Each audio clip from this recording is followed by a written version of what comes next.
Yeah, that's Uzi. We'll get there eventually.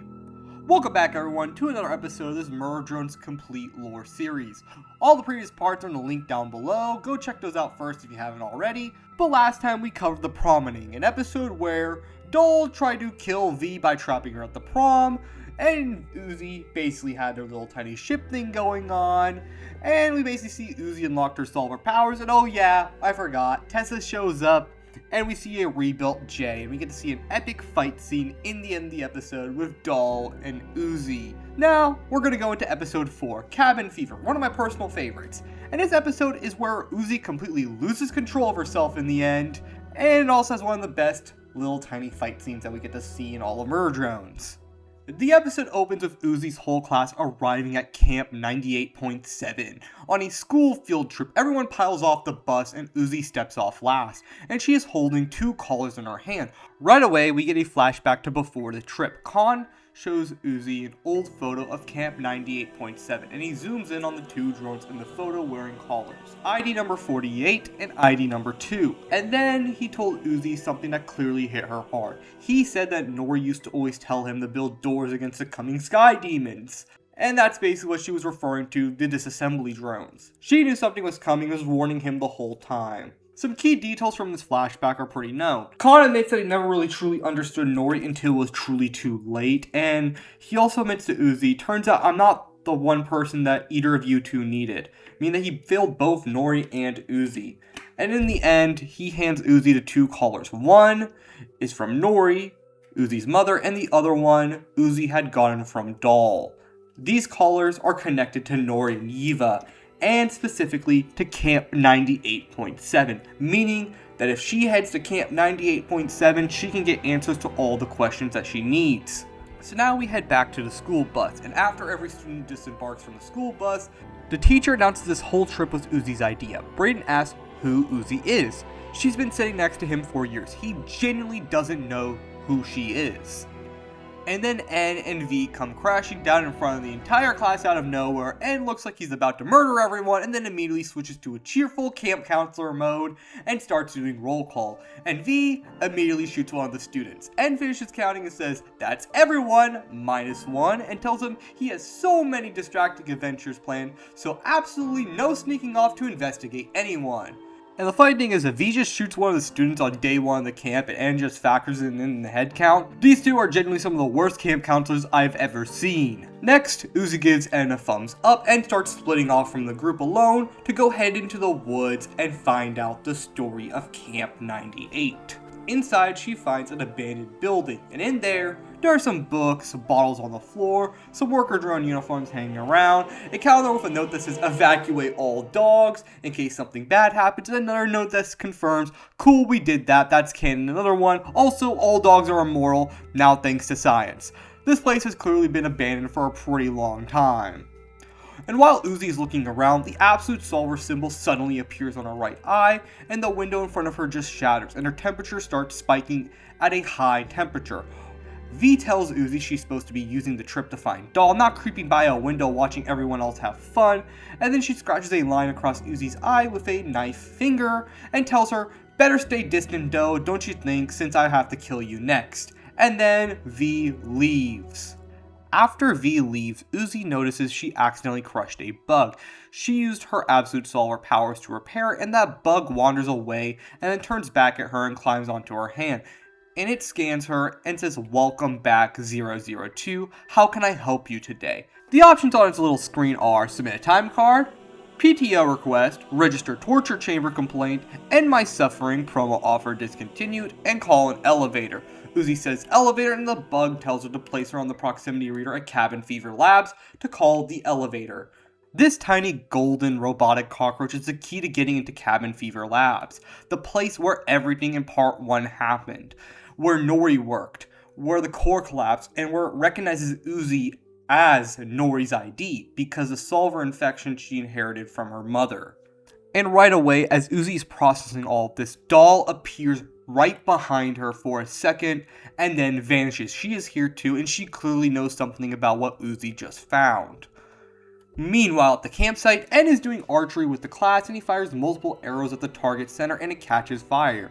He asks if he cheated, V jumps down and gets ready to fire an arrow directly at the campers, and they nervously all clap. Uzi comes back from the woods holding the key bug, and she whispers to get N's attention.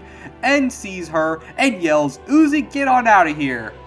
at full volume, immediately letting V know that she's there too, and the key bug panics. The whole class turns around, and Brayden, completely startled, accidentally fires an arrow straight at Uzi. Uzi's solver activates and it stops it mid-air, but then her temperature spikes again, the arrow explodes into oil, and mutates into a fleshy, bloody living creature right in front of everyone.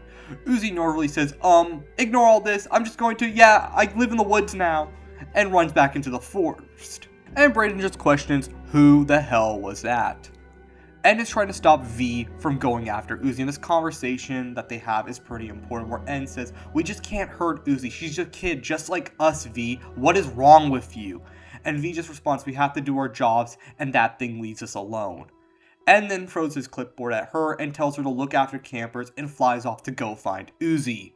Lizzie's just watching all this and tells V that was hot, and V, completely unamused, she tells the remaining campers to do whatever the hell they want and just walks off. Rebecca and Darren immediately sneak off to the woods to make out. Great decision from those two. Uzi retreats into one of the cabins and barricades herself in. She's trying to hold the solver back. Her temperature is still rising. A clock is ticking nearby, is driving her crazy. She uses her powers to destroy in the lights, and then the absolute solver completely takes over. Uzi transforms. Bat-like wings, full eldritch, the solver has control over her. And Darren and Rebecca walk off into the exact cabin that she's hiding to try to find somewhere to make out, and this is the end of Darren. Uzi, fully possessed, kills him off, and then she starts eating him, and then immediately starts vomiting because apparently that is something that she actually does not want to actually be doing when she's in control of herself. And she starts going after Rebecca. Meanwhile, N finds a separate cabin with an old control desk inside with a monitor playing static, and underneath it has a VHS tape labeled Zombie Drones. The second he touches it, he gets hit with 3 brief flashbacks. Sin, a brief image of her, a severed arm, and a massive glitching black hole in the sky labeled null. He backs away in horror. Uzi, still fully possessed by the solver, approaches the campfire where the remaining campers have gathered, and Brayden is in the middle of telling a scary story. The campfire goes out, the campers turn around and see Uzi standing there with her wings spread and crackling, and then they see Rebecca talk about how she's getting hunted down by someone who is a lame emo kid wearing Hot Topic merch. And then Brayden's head proceeds to explode. Sam yells split up. Emily says she thinks she read that's good somewhere, and a book falls open, confirming that that is not true at all, and the remaining campers scatter around the woods. Uzi starts to pick each camper one by one and eventually kills all of them until she catches up with Lizzie, and she's about to kill Lizzie when V directly steps in between them. V looks at Uzi in her full solver form and says, "New body, same horrors, Hussin." Uzi, still partially herself underneath it all, asks V if she can talk to Ed, and V says he'll make sure she can't and tries to go in for the kill, and Uzi's tail grabs V, flings her, she pins V down to the ground and is about to stab her with her own nani-acid when N grabs Uzi from behind, says, "Whoops, easy there, buddy," accidentally stabs the nani-acid into N's hand, and N says, "Haha, up we go," and tosses her into the air, removing V's tail from his own hand, and then puts his hand in his mouth to try to soothe the nani-acid away.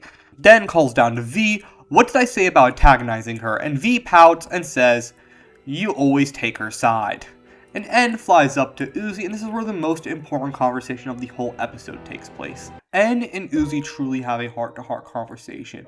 Uzi's truly ashamed of what she became. She's ashamed of the monster that she became and that she is. And N tells her it's okay, you have to take baby steps one at a time. We'll try to figure this out. We'll try to figure out what is happening. And this is the first moment that we see besides episode 3 where Ed and Uzi truly have a deep heart-to-heart moment together. And this heart-to-heart moment truly solidifies Uzi as becoming an eventual thing. Afterwards, they hug it out when they fall down and Uzi safely lands. Now we see the bus ride home, and during the bus ride home, N and Uzi are asleep while V is still awake, and the teacher says to V, "Hey, why are there some missing students on this list?" And V, instead of trying to, blame it all on Uzi who killed everyone, she says, "I just got hungry, idiot. I wanted to eat some people." And during the bus ride, we see that when Uzi got direct sunlight at her, she began overheating and N moved her arm away from the direct sunlight. Then the episode ends off with N looking at the zombie drone's VHS tape sitting next to him, and that ends the episode. The episode ends with a happy little ending. So we've learned a lot this episode. This episode truly gave us a lot of lore behind what truly is the solver. And Uzi kind of discovered more of her solver powers, but to discover them, she went sort of out of control and lost her mind basically to the absolute solver. So that ends off the episode. In this episode, we learned a lot of things. We learned the origins of Camp 98.7. We also learned that Uzi had more solver powers than we initially realized. And to kind of unlock those powers, she had to lose control of herself to the absolute solver. And we saw the horrors that it truly did, but in the end, Uzi was able to be brought back because of N. N was one of the things that genuinely brings Uzi up and makes her happier. But yeah, that's all that this episode has really taught us. The next episode, Home, is a big one. We get to learn about the Elliott Manor and the full story of the disassembly drones before everything that happened in Copper 9, before the events of the pilot. So, everyone, subscribe for the next one so you don't miss it out. Drop a comment with your thoughts down below. I'll see you on the next one. Panzer out.